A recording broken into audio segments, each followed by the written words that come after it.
El Figaro. Bonjour, on est en direct. Adrien, tu nous dis si on est en direct ? Oui. Allez. Oui, apparemment, on est en direct. Bonjour Michel de Gégère. Bonjour Vincent. Vous êtes le directeur des hors-séries du Figaro et vous venez nous présenter aujourd'hui ce numéro, le Figaro hors-série, qui est consacré à Saint-Pétersbourg et à la magie blanche. Vous êtes en direct également sur lefigaro.fr, vous êtes en direct sur la page Facebook du Figaro, vous nous posez vos questions, vous nous donnez vos commentaires, vous posez toutes vos questions à Michel de Gégère, à Isabelle Schmitz qui est juste à côté de moi, qui sont allés tous les deux à Saint-Pétersbourg et qui nous ont ramené un très beau numéro. Ce numéro, le voici, il est ici, c'est le numéro donc spécial fait par les hors-séries du Figaro que vous pouvez vous procurer d'ores et déjà chez votre marchand de journaux. Et si vous n'avez pas de marchand de journaux comme moi à côté de chez vous, vous pouvez aller sur internet, Figaro.fr, vous allez sur le Figaro Store et hop, vous cliquez ici sur Saint-Pétersbourg et vous pouvez l'ajouter au panier et bien sûr l'acheter. Mais enfin, on va vous donner un argument pour l'acheter. On va en parler avec vous, Michel. Non seulement vous signez l'éditorial de ce numéro, mais vous parlez également. Vous avez fait également ce reportage et vous en signez d'ailleurs deux dans ce hors-série. On va pas trahir de secret, il y a déjà eu un hors-série du Figaro sur Saint-Pétersbourg. Oui, en 2003, donc quelques années. Il y a 14 ans. Donc il y avait prescription. Ça suffisait à faire un nouveau numéro. Non, mais j'espère qu'en 14 ans, on a un petit peu amélioré notre formule et puis on a aussi un petit peu approfondi notre connaissance de la ville. Et donc, on a pensé qu'il y avait matière pour proposer à nos lecteurs une nouvelle découverte de cette capitale extraordinaire. Qu'est-ce qu'il y a eu de plus par rapport, qu'est-ce que vous avez découvert en plus par rapport à toutes ces années, aux années précédentes ? La ville s'est extraordinairement rénovée, les façades qui étaient... Déjà, si vous voulez, quand on avait fait notre premier numéro, c'était pour le tricentenaire de Saint-Pétersbourg, la ville était en chantier. Et maintenant, la plupart de ces chantiers sont arrivés à leur terme. Un certain nombre de restaurations sont terminées. Et la ville s'est incroyablement modernisée, évidemment, en 14 ans.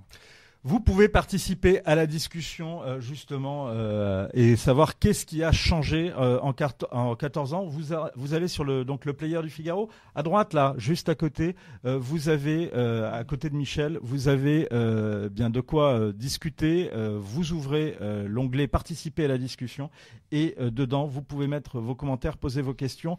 On vous attend. Vous pouvez également réagir sur Facebook et là aussi nous poser vos questions. Si vous ne suivez pas le talk d'Yves Tréhard avec Barbara Pompili. Vous êtes nombreux déjà à nous rejoindre. On vous salue. Bonjour Annie, bonjour Pauline. Vous posez vos questions, vous donnez vos commentaires. Michel, vous dites au début que cette ville n'avait aucun sens. Alors c'est pas moi qui le dis, c'est Custine, qui est un voyageur du 19e siècle, et qui dit cela parce que, effectivement, Saint-Pétersbourg a été fondé à un endroit où on n'aurait jamais dû fonder de ville, à l'extrême nord du pays, ce qui est absurde pour une capitale, dans un climat complètement inhospitalier, il fait jusqu'à moins 30 l'hiver, à un endroit absurde puisque le fleuve est tellement large que longtemps on n'a pas pu lancer de pont entre les différentes parties de la ville, il fallait se déplacer en bateau. Donc un endroit où on a construit des monuments qui se dégradaient à grande vitesse parce que le froid est tel que les enduits ne tenaient pas.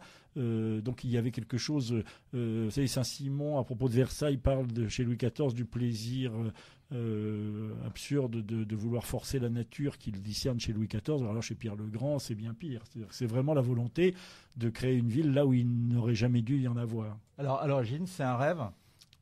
C'est un rêve. Alors c'est un rêve qui est double. Il y a des raisons militaires. C'est qu'il est en guerre contre la Suède. Il vient de reconquérir à l'est deux forteresses et il veut sur les Suédois et il veut protéger ces forteresses en bâtissant dans le delta de la Neva une troisième forteresse qui garde l'entrée de la Neva, si vous voulez. Mais Pierre le Grand a fait aussi un grand voyage en Europe où il a découvert l'aération au fond de son pays. Il est allé à Amsterdam, il est allé à Londres, il est allé en Allemagne et il a vu partout des villes, des capitales qui étaient évidemment beaucoup plus développées, surtout sur le plan du confort, sur le plan des progrès de la connaissance, des sciences, etc., que ne l'était la Russie. Et donc, il a idée de fonder une ville nouvelle pour sortir la Russie de son arriération, pour en faire une espèce de laboratoire de l'européanisation de la Russie. Alors, il fait venir des artistes, des artisans, des intellectuels. Il essaye de faire venir tout ce que l'Europe a de meilleur pour créer une espèce de cité idéale dans cet endroit absolument vierge. Saint-Pétersbourg, c'est également la ville d'origine de Poutine. Est-ce que ça voudrait dire que tous ceux qui sont passés par Saint-Pétersbourg sont plus européens que le sont les autres Russes, par exemple ceux qui habitent Moscou et bien sûr ceux qui habitent la Sibérie ou Vladivostok? Alors, je ne sais pas si on peut tirer des lois générales comme ça, mais enfin, c'est évident que c'est une ville extrêmement européenne, puis c'est une ville qui est presque entièrement bâtie à l'imitation des formes européennes, avec l'idée de prendre à l'Europe ce qu'elle a de meilleur.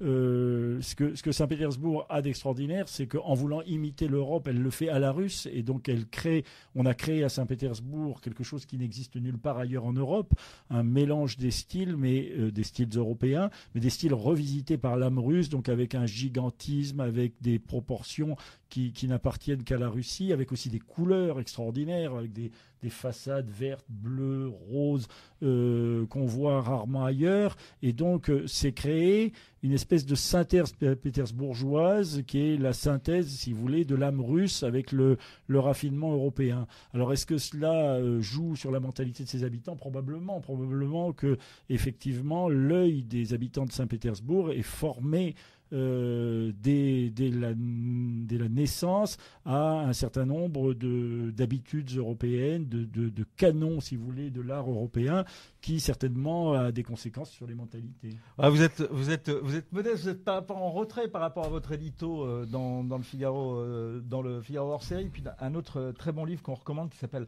La Garde des Ombres. La Compagnie des Ombres. La Garde des Ombres, c'est Vladimir Volkov qui avait écrit ce livre, qui était un livre d'hommage à ses cousins, à ses oncles, tous ceux qui étaient morts et qu'il invoquait le soir en priant. Vladimir Volkov, donc qui est mort il y a plus de 15 ans maintenant, et il y a plus de 10 ans, et qui était... Et que j'avais emmené à Saint-Pétersbourg en 1997.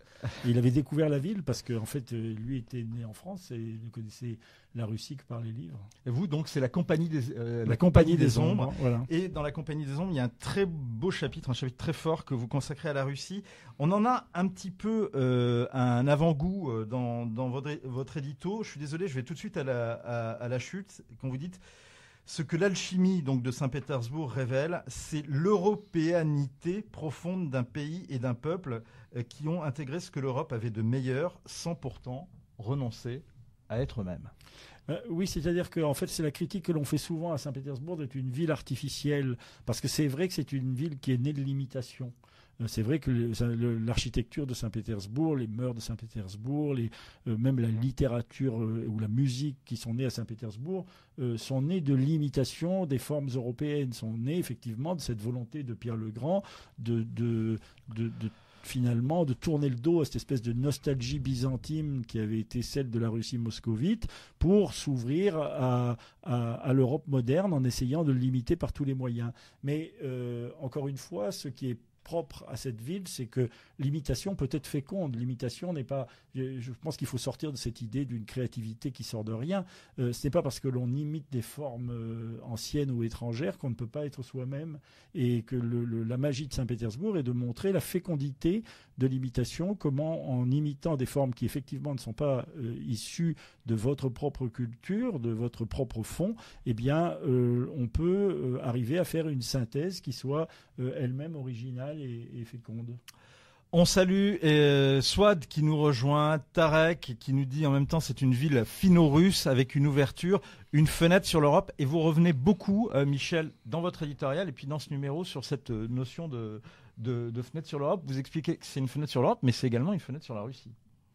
C'est en fait ce qu'on entend par fenêtre sur l'Europe, en tout cas ce qui correspond véritablement au projet de Pierre le Grand, c'est l'idée d'accaparer ce que l'Europe a de meilleur. C'est-à-dire que je pense que Pierre le Grand était un patriote russe tout à fait incontestable, mais qu'en même temps, il était conscient des limites de son pays, et que donc il a voulu accaparer, emprunter partout tout ce que l'Europe avait de meilleur. Si on peut prendre un exemple, il a fondé dans un très beau bâtiment, un des plus jolis bâtiments de Saint-Pétersbourg, qui s'appelle la Kunstkamera, il a fondé l'Académie des sciences russes. Mais il fonde l'Académie des sciences russes dans un pays où il n'y a pas d'université, où il n'y a pas de savants, et où très peu. Et donc, il n'est pas possible de faire une Académie des sciences. Alors, qu'est-ce qu'il fait? Il recrute des savants dans toute l'Europe, en leur confiant la mission de former des Russes pour créer ex nihilo une science russe. Je crois qu'il y a là une leçon de modestie politique extraordinaire, c'est-à-dire l'idée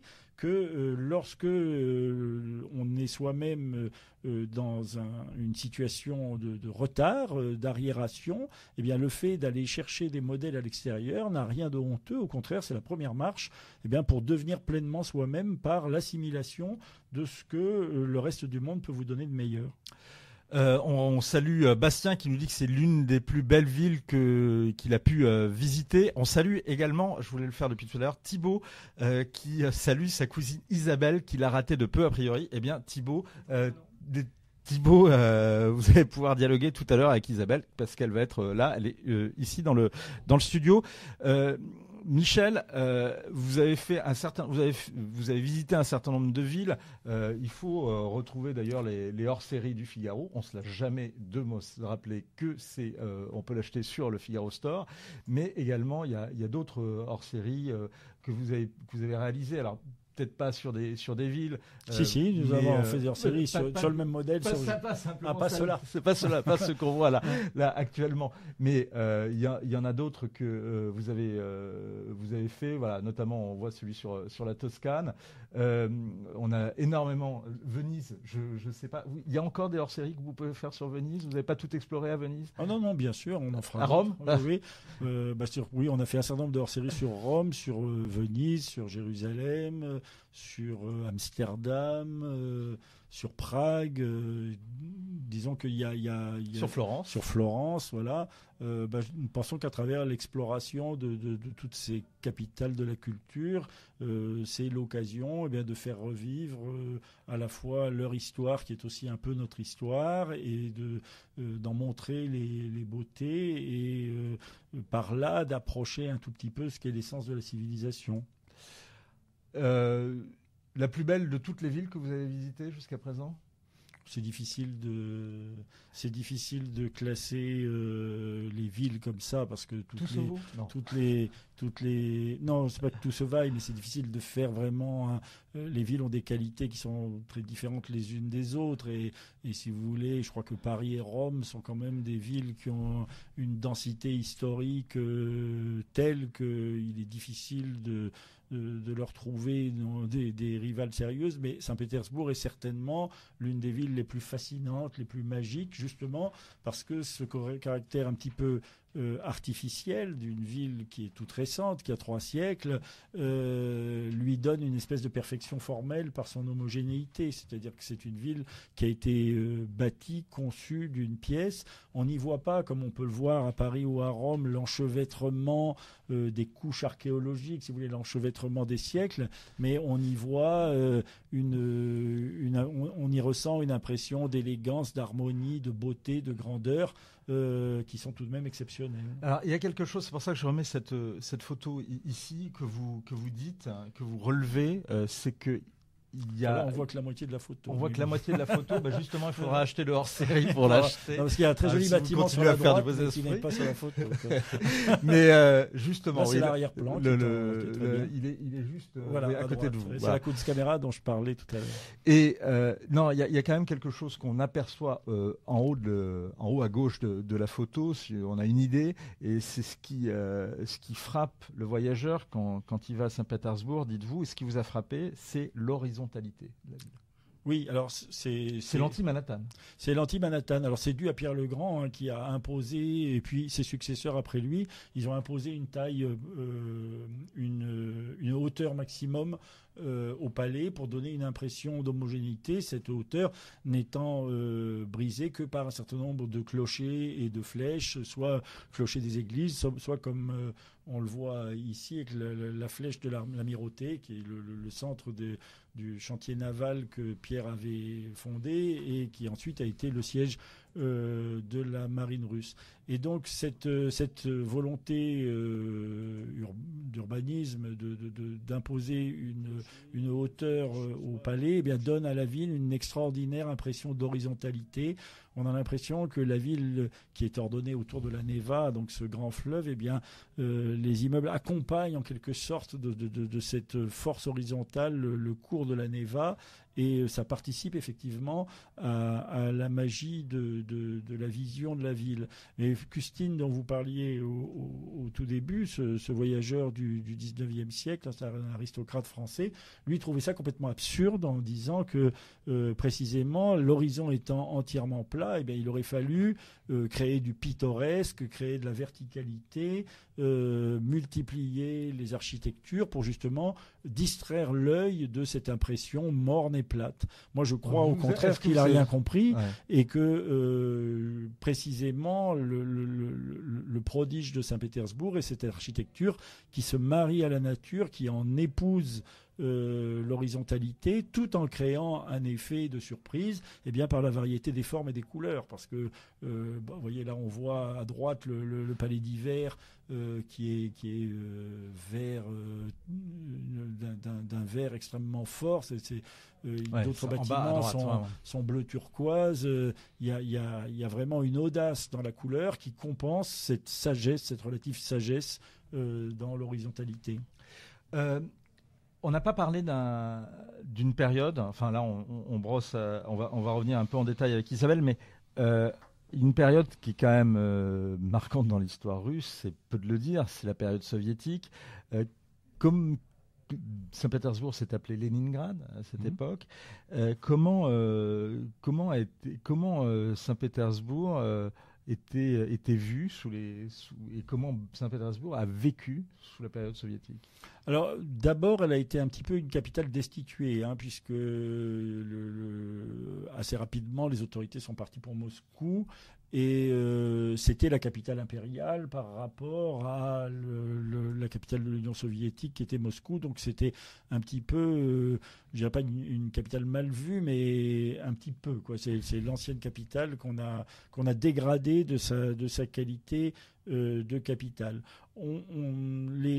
Sous Staline, on a essayé de construire au sud de la ville une espèce de ville nouvelle avec une architecture stalinienne extrêmement massive, avec l'idée justement de compenser le côté capitale impériale, le baroque, le classique, etc., qui régnait au centre-ville par l'arrivée d'un art nouveau et conforme aux aspirations, croyait-on, du prolétariat. En même temps, Saint-Pétersbourg était déjà une ville industrielle, même sous les tsars, dans la banlieue de Saint-Pétersbourg, il y avait des fabriques, des usines, mais on les a multipliées jusqu'à assez près de la ville, justement, un petit peu, je pense, avec cette idée d'humilier la capitale impériale. Un peu comme on a fait à Cracovie en créant Nova Huta à côté. Maintenant, c'est le paradis, ça va être le paradis des travailleurs, même si, encore une fois, il y avait déjà des usines du temps des tsars. Bon.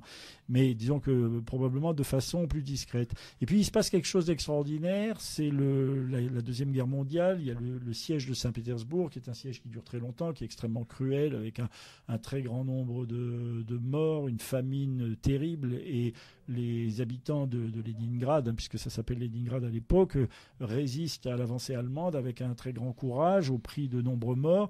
Et après la guerre, et quand les Allemands s'en vont, ils brûlent. Alors les Allemands ne pénètrent pas dans Leningrad, mais ils s'installent il y a 4 ou 5 ou 6 ou 7 équivalents de Versailles dans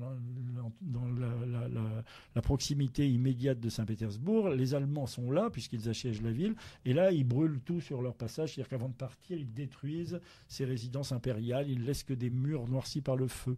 Et donc le patriotisme russe va être tel que les Soviétiques et Staline, et puis après lui sous le régime communiste sous Khrouchtchev, puis sous Brejnev, etc.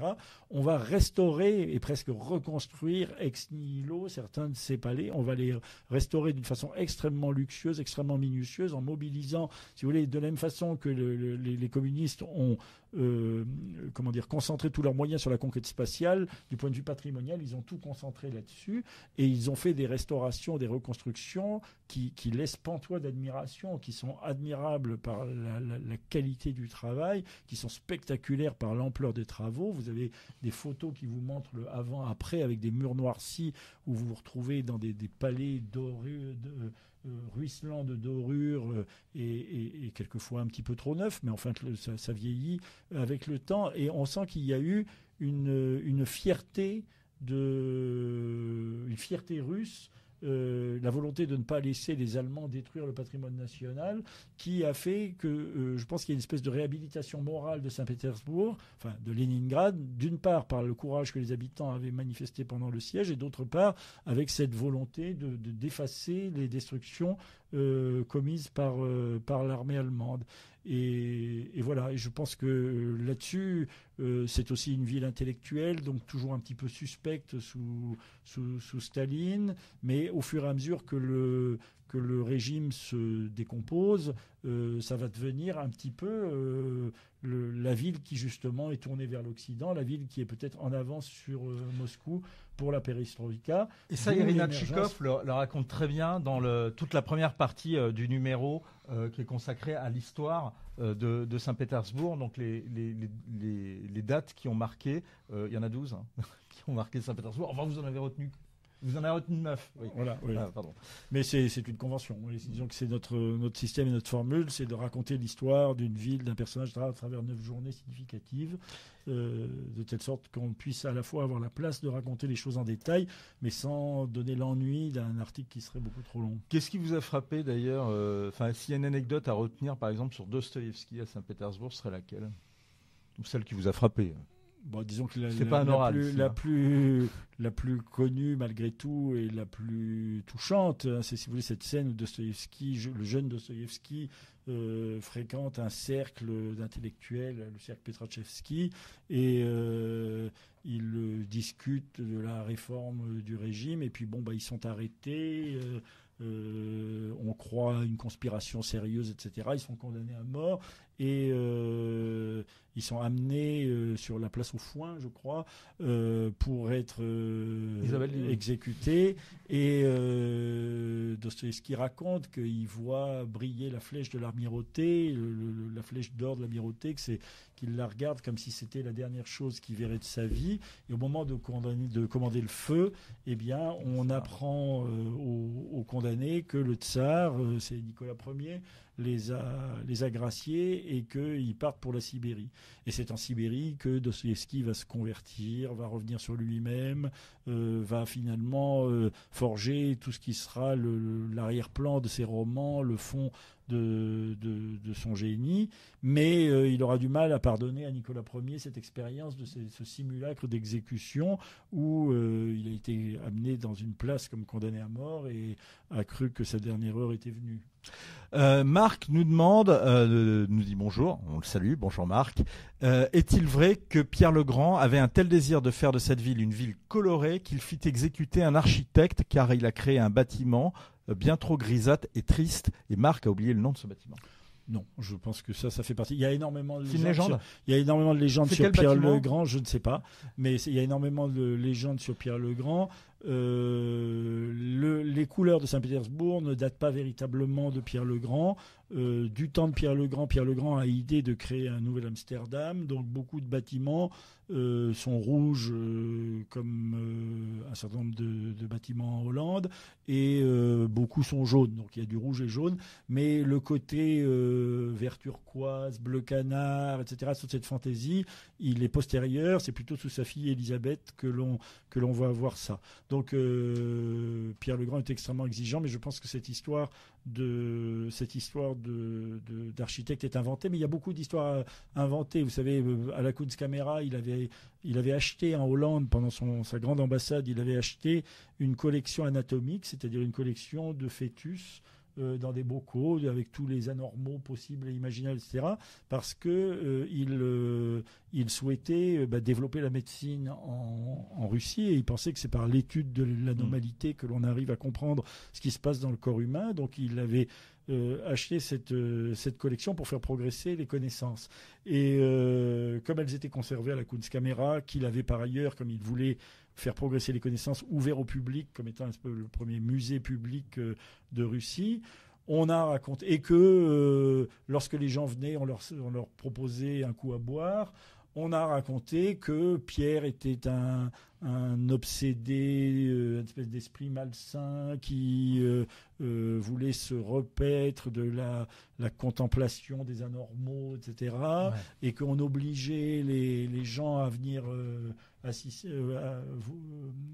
contempler sa collection et que les types étaient tellement écœurés ou troublés parce qu'ils avaient vu qu'il fallait dîner de con version plus. Il fallait leur donner un coup de vodka pour les remettre après. Vous voyez, donc il y a un commencement de quelque chose et puis à partir de là on brode les gens. Je crois qu'il y a suffisamment d'anecdotes véridiques sur Pierre le Grand pour qu'on ne soit pas obligé d'en inventer des nouvelles. En tout cas, on ne prête qu'aux riches. Oui.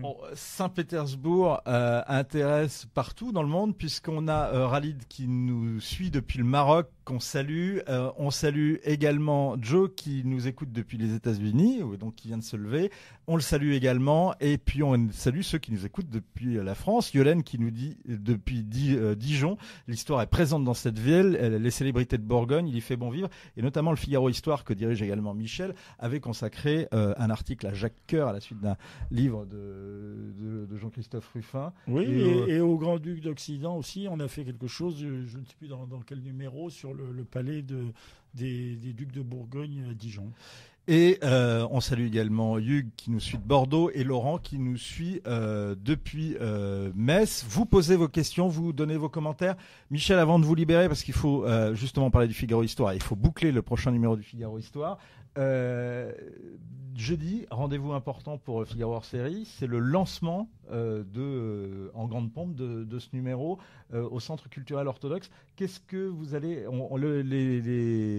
ceux qui suivent Figaro Live vont pouvoir le suivre, non pas jeudi, mais dès vendredi à 18h. Mais déjà jeudi, ils peuvent encore s'inscrire sur Internet. Il n'y a plus tellement de place apparemment. Notamment à travers en tout cas pour s'inscrire à travers le site du Cercle Pouchkine. Qu'est-ce que vous allez raconter ? Bon, on va revenir un tout petit peu sur les thèmes et les personnages qui sont au cœur de notre numéro.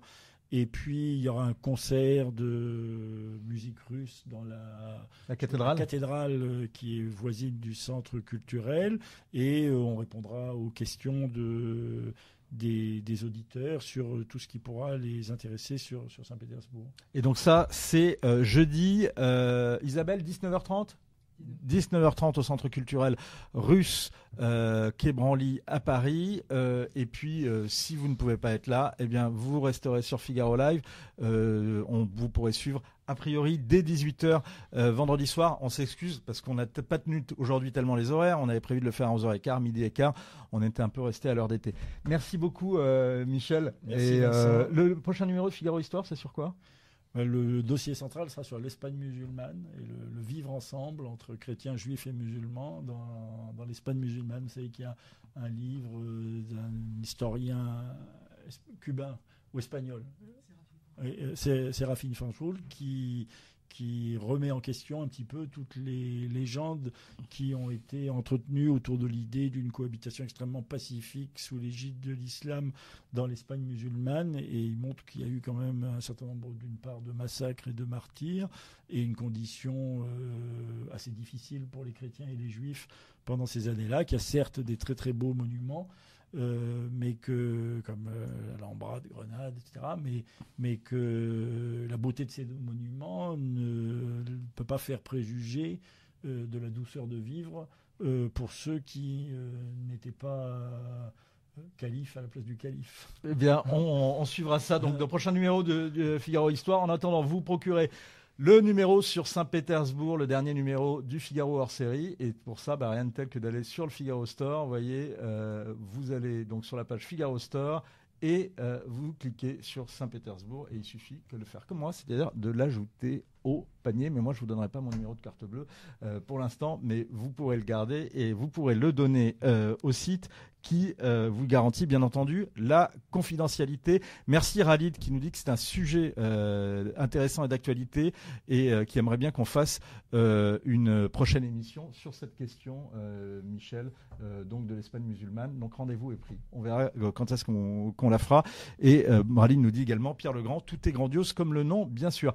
On va regarder des images maintenant sur l'image d'un film qui fait scandale justement. C'est la dernière des liaisons de Nicolas II, le dernier tsar de Russie. On va en reparler avec Isabelle. Merci beaucoup Michel d'avoir été présent. C'est le film qui donc fait couler beaucoup d'encre quand on va sur YouTube notamment. Juste après avoir vu cette bande-annonce, on tombe sur un Russe qui a l'air très déterminé et on ne comprend pas ce qu'il dit quand on ne parle pas russe, sauf qu'il dit qu'il y a un mot. Il dit un mot, c'est le mot scandale. Alors Isabelle, est-ce que vous pouvez nous expliquer pourquoi? Bonjour. Et vous saluez Thibaut qui vous rejoint. Votre cousin Thibaut en Irlande. Je suis très heureuse qu'il nous suive. Alors ce film Mathilda est sorti à l'automne, cet automne 2017 en Russie.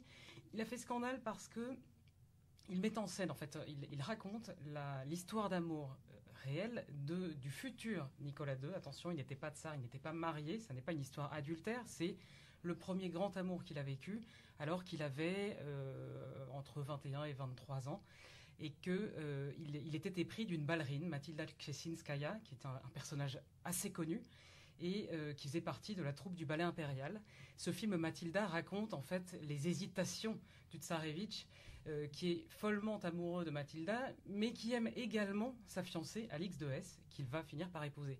Et donc ce film le présente. Alors de façon, la réalisation est spectaculaire. Les images sont magnifiques. C'est absolument magnifique. C'est tourné surtout dans les décors que Michel vient d'évoquer, les résidences impériales, les îles de Peterhof.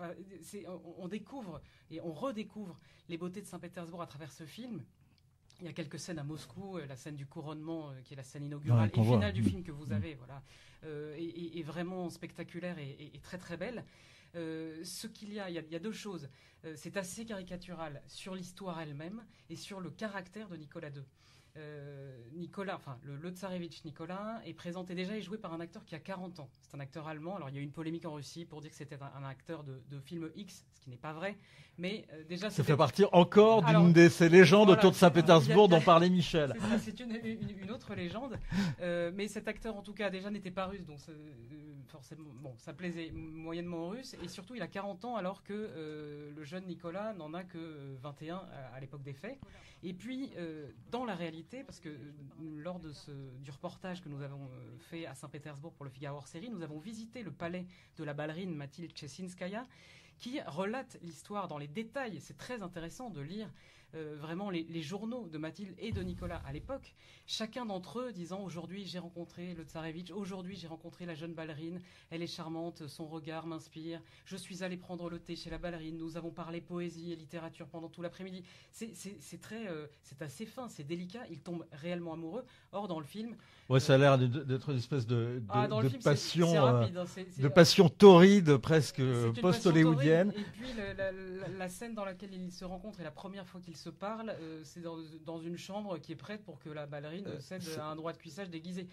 Donc c'est assez désagréable. On comprend que les Russes aient été extrêmement heurtés et choqués. Alors il y a eu des manifestations, il y a eu 43 recours en justice déposés par une jeune députée de Crimée, Natalia Poklonskaya, et des attaques de cinéma, des cinémas qui ont déprogrammé le film par peur du scandale.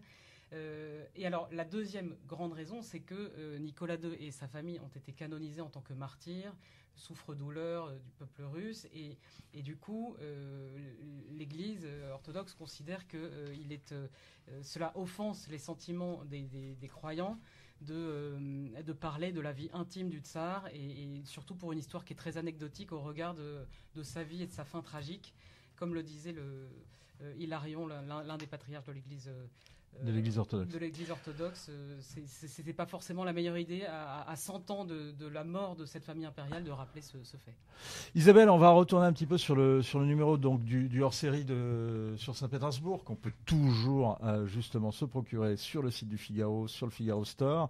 Et je retrouve un article que vous avez écrit qui s'appelle Les caprices de Tsarskoïe-Selo. Alors quand on parlait tout à l'heure de Vladimir Volkov qui avait consacré une trilogie justement à une époque charnière de l'histoire russe, c'est quand la dynastie des Rurik a disparu au profit de celle des Romanov. Il y a eu une période de transition extrêmement douloureuse qui s'est appelée le temps des troubles en Russie.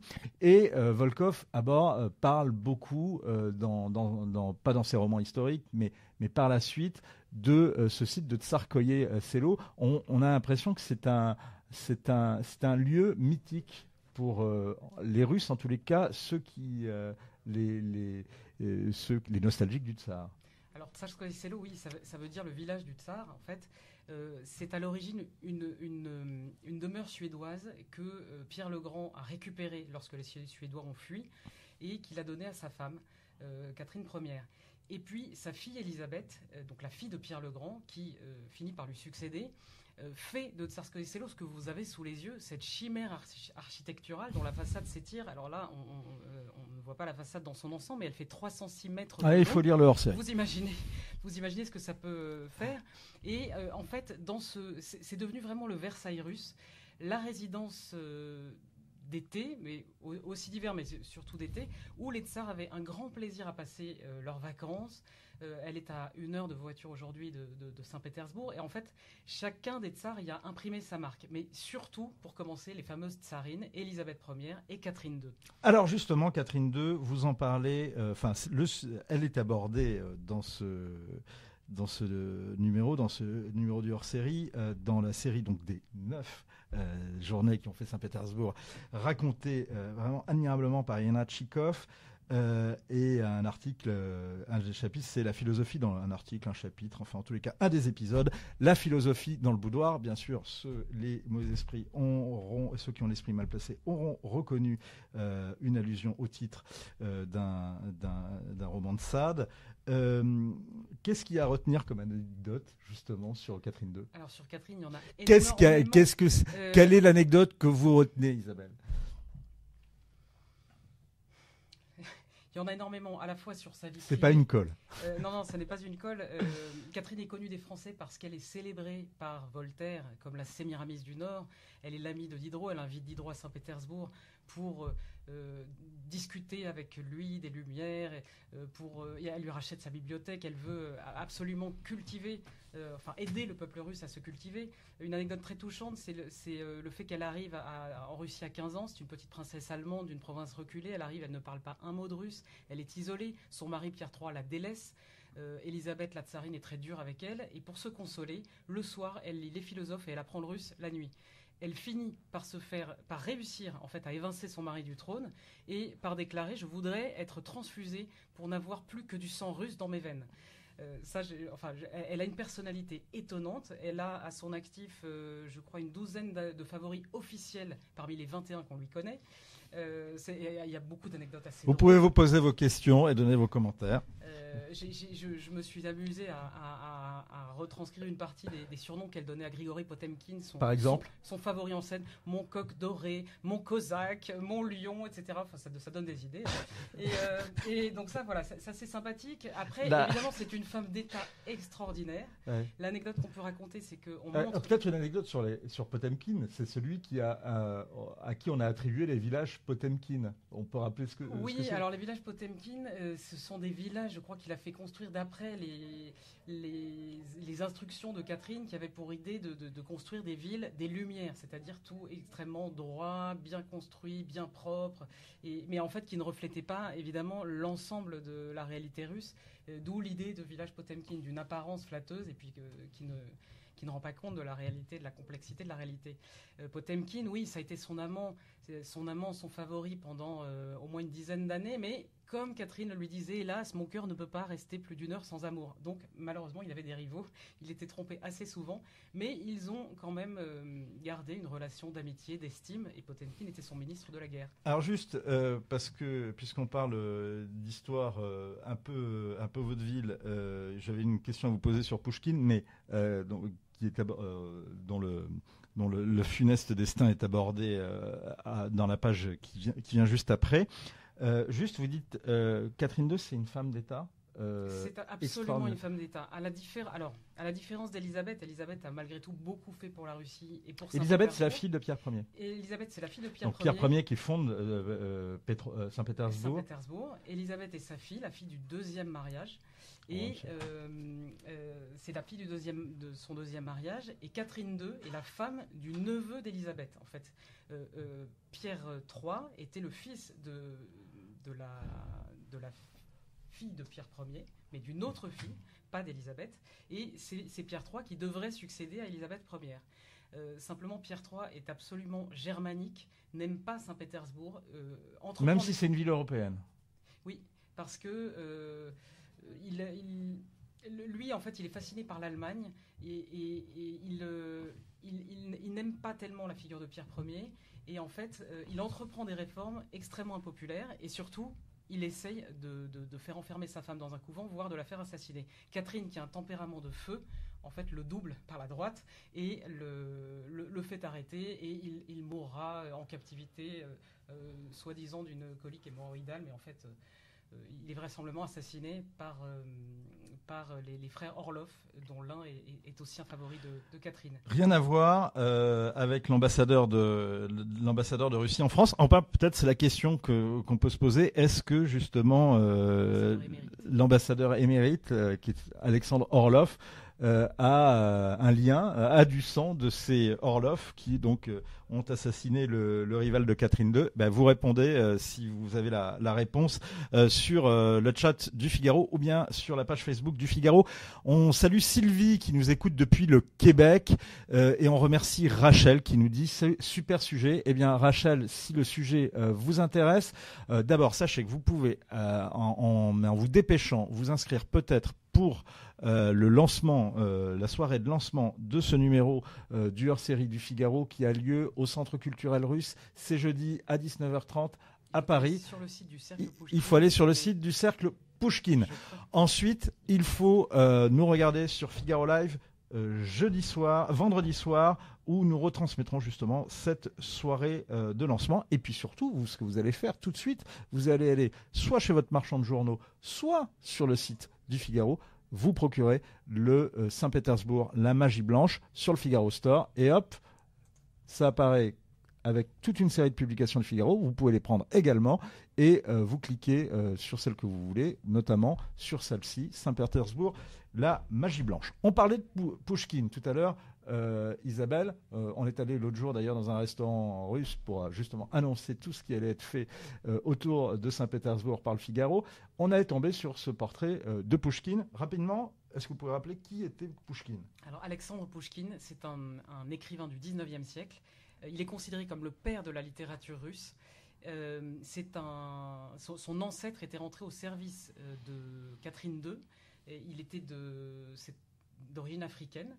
Son ancêtre, et donc Pouchkine, on reproduit dans le numéro du Figaro hors série son portrait, a des traits. On dirait Alexandre Dumas. Oui, on dirait Alexandre Dumas, c'est amusant. Comme quoi, chaque pays a son grand homme de lettres. Dont les ancêtres venaient de loin. Et donc Pouchkine a écrit en fait en 1833 le Cavalier d'airain, qui est le plus grand récit en vers de la langue russe et qui est considéré vraiment comme un monument et comme le monument qui inaugure le mythe littéraire de Saint-Pétersbourg. Dans ce poème qui est une sorte d'épopée, en fait, le héros du poème, Eugène, dialogue avec la statue de Pierre le Grand, la statue en bronze, ce fameux cavalier d'airain, qui se trouve face à la Neva. Et il dialogue et il est partagé entre à la fois l'admiration et la terreur face à ce tsar implacable qui a eu l'idée funeste de fonder une ville en dessous de la mer, dit-il. Et cette ville est presque sous la mer, elle risque d'être inondée, et effectivement, c'est ce qui se passe dans le poème. La bien-aimée du héros est engloutie par les eaux de la Neva qui ont débordé, et ça fait référence à la plus grave inondation de Saint-Pétersbourg en 1812, je crois, ou 22, qui a causé la mort de 500 personnes. Alors, Pouchkine connaît une tragédie, c'est raconté dans leur série, j'en dis pas plus. Tragédie amoureuse. Une tragédie amoureuse. Ouais, mais si vous dites la fin. Alors, il y a une question qui n'est pas abordée là, mais est-ce que vraiment Pouchkine était trompé par sa femme avec un officier français? On n'a jamais su. En fait, Pouchkine était d'un talent tel qu'il avait beaucoup de rivaux. Beaucoup de gens le jalousaient, et il s'était marié à une très belle femme, Natalia, qui était reçue dans les bals. On dit que le tsar et la tsarine avaient personnellement insisté. On est sous Nicolas Ier à l'époque, et ils ont personnellement insisté pour que la belle Natalia puisse venir au bal du Palais d'Hiver, parce que c'était. On va montrer des images de bal, même si c'est pas si c'est pas les mêmes. Elle était tellement resplendissante qu'il tenait à sa présence, et du coup, la belle Natalia forcément est courtisée par plein d'hommes, et forcément les rivaux de Pouchkine voient un prétexte pour nuire à sa réputation, et Pouchkine reçoit des lettres anonymes disant que sa femme le trompe. Alors, la réalité, on ne l'a jamais su. Est-ce que c'est peut-être encore une des légendes de Saint-Pétersbourg ? C'est peut-être une des légendes, mais il n'empêche que ce fameux officier français incriminé qui s'appelle le capitaine Dantès, il me semble, finit par épouser la sœur de Natalia. Vous voyez qu'on n'est pas loin de Dumas. Non, Dantès, c'est un héros d'un roman de Dumas. C'est vrai. Il finit par épouser la sœur de Natalia, qui, elle, la pauvre, n'est pas très jolie. Mais cela ne suffit pas à dissiper les soupçons, et du coup s'ensuit un duel où Pouchkine trouve la mort. Voilà, et ça c'est très bien raconté également, comme le destin de Dostoïevski, comme la vie de Bohème qu'on va connaître à Saint-Pétersbourg, la vie culturelle bouillonnante, avec de très belles photos, le destin de Saint-Pétersbourg. Sous les soviets, avec les purges qui sont sous Staline, tous ces épisodes où il y a effectivement Leningrad, c'est-à-dire la ville de Lénine, c'est comme ça qu'est baptisé Saint-Pétersbourg à l'époque, après avoir été déchu par les soviets, va finalement retrouver droit de cité après la guerre. Deux choses d'abord. La première, c'est, oui, on a parlé de Leningrad, de Pétrograd, mais en fait, Saint-Pétersbourg, ça s'est peu appelé Saint-Pétersbourg dans l'histoire. Alors là, vous me posez une colle. C'est Pierre, évidemment, qui a donné son nom à Peter. Enfin, c'est son nom et c'est le nom de Saint-Pierre. En fait, il met sa ville sous la protection des apôtres Pierre et Paul. Il faut quand même arrêter aussi la légende de la mégalomanie absolue, parce que Pierre le Grand, en fait, je vous citerai une anecdote, moi, qui m'a beaucoup touché, avec tous les excès qu'on lui prête et qu'il avait, bien, c'est vrai. Mais ce sont ses dernières paroles qu'il adresse au prêtre, au pope qui vient le bénir. Il dit: j'espère que Dieu me pardonnera mes nombreux péchés pour le bien que j'ai essayé de faire à mon peuple. Voilà. Je crois que... Et donc, on se croirait dans du Dostoïevski ou du Volkov. Oui, et c'est du Pierre le Grand. Et donc, il donne à sa ville le nom de l'apôtre Pierre. Alors que ça se dise en allemand Pétrograd... pardon, non, Pétersbourg, justement. Pétersberg, et donc Pétersbourg ensuite, et puis Pétrograd en russe. Que ceux qui nous écoutent depuis Berlin ou depuis Vienne nous répondent, ou bien d'autres villes en Allemagne ou en Autriche, ou qui sont germanistes. Et sur Leningrad, je voulais vous dire que j'ai parlé du palais de la ballerine, la fameuse Mathilde, dont on voit l'actrice qui la joue. Ce palais, c'est intéressant parce qu'en 1917, il a été réquisitionné par les bolcheviks. Mathilde, ayant été considérée comme une profiteuse du tsarisme, a dû s'enfuir, en fait, parce que ses jours étaient en danger. Le palais a été réquisitionné, c'est devenu le premier siège du parti bolchevique. Donc Lénine travaillait dans la chambre d'enfant du fils de Mathilde, qui est le fils d'un des grands-ducs Romanov, et parce qu'après Nicolas, elle a été la maîtresse de deux autres grands-ducs, c'est les cousins de Nicolas, et elle a fini par épouser Andrei, le plus jeune, avec qui elle est partie en immigration à Paris et à Cannes. Et donc, c'est le destin des Russes blancs. Oui, voilà. Ceux qui n'ont pas elle était connue suivi parce qu'elle le a donné des communisme. cours de danse à beaucoup de jeunes filles françaises. Et elle est morte à 99 ans à Paris.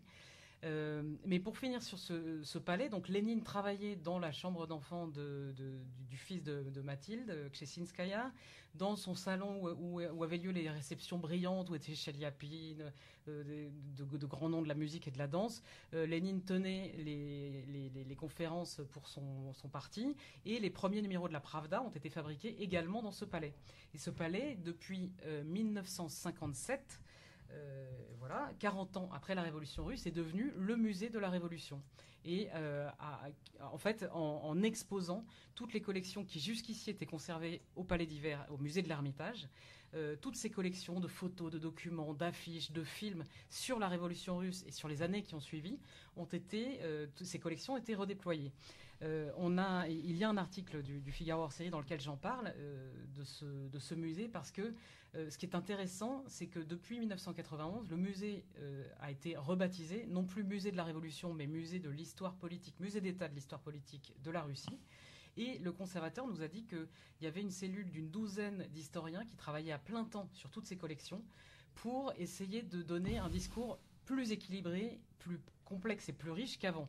Il nous mentionnait le fait que 20 ans après la Révolution russe, en 1937, les collections avaient été nettoyées, entre guillemets, sur ordre de Staline, et on avait évincé toute référence à Trotsky, à Zinoviev et à Kamenev, qui étaient devenus ses ennemis, donc ils n'existaient plus. Là, du coup, ils ont été rétablis bien sûr dans l'histoire, parce qu'ils ont un rôle fondamental dans la Révolution. Et puis il y a aussi une nouvelle lecture sur les Blancs, justement l'armée blanche.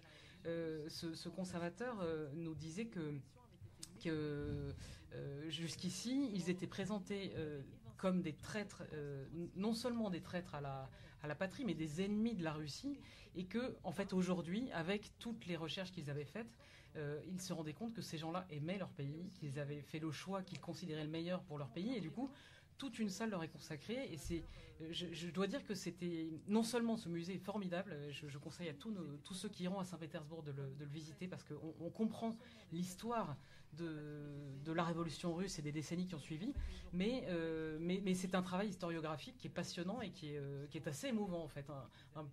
Aujourd'hui, un pays qui remet tellement en cause ce regard et mobilise 10 historiens pour arriver à rendre une vision plus proche du réel que celle qui était proposée, je crois qu'il mérite d'être encouragé.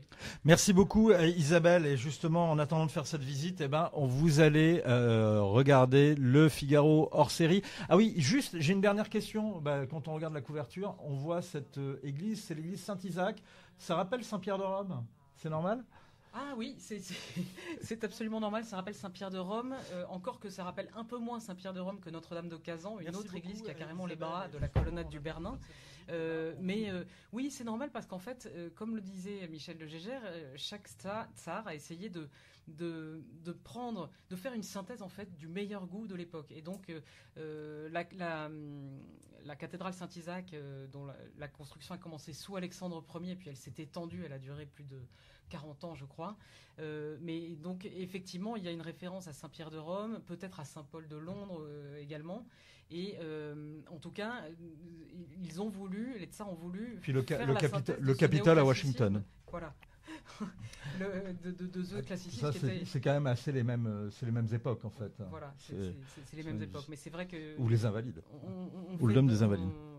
On propose une promenade à travers les différentes églises dans ce numéro hors série. Nos lecteurs pourront voir qu'il y en a absolument pour tous les goûts, du néoclassique au néo-russe, puisqu'il y a la fameuse église de Saint-Sauveur sur le sang versé, construite en mémoire d'Alexandre II qui a été assassiné. Mais je les invite à nous lire et peut-être également à partir avec nous, puisque nous organisons un voyage. Ah oui, alors ça effectivement c'est. Nous annoncé, voilà, au 13 au 19 septembre. Effectivement, c'est annoncé au tout début de ce hors-série que vous voyez ici, de ce hors-série du Figaro. Il y a encore des places ? Il y a encore des places, absolument. Et pour le reste, vous pouvez tout de suite donc acheter le hors-série. Si vous ne pouvez pas l'acheter chez votre marchand de journaux, vous le faites livrer en le commandant sur justement Figaro Store en voyant effectivement tout ce qui est proposé et notamment à l'extrême gauche, Saint-Pétersbourg, la magie blanche, ou bien, on peut le dire, en plein nord, comme les Saint-Pétersbourg, en tous les cas dans la partie européenne de la Russie. Merci beaucoup Isabelle. Rendez-vous donc jeudi soir 19h30 au Centre culturel russe Quai Branly à Paris, ou bien dès 18h, 18h30 plutôt vendredi soir sur le site du Figaro. Merci à Sylvie, merci à Rachel, merci à Ralid, merci à Amine, merci à Laurent. Je peux pas tous merci à Thibaut, bien sûr, tous vous remercier de nous avoir suivis. Vous avez été nombreux et on vous dit à très bientôt sur Figaro Live. Merci beaucoup. Merci.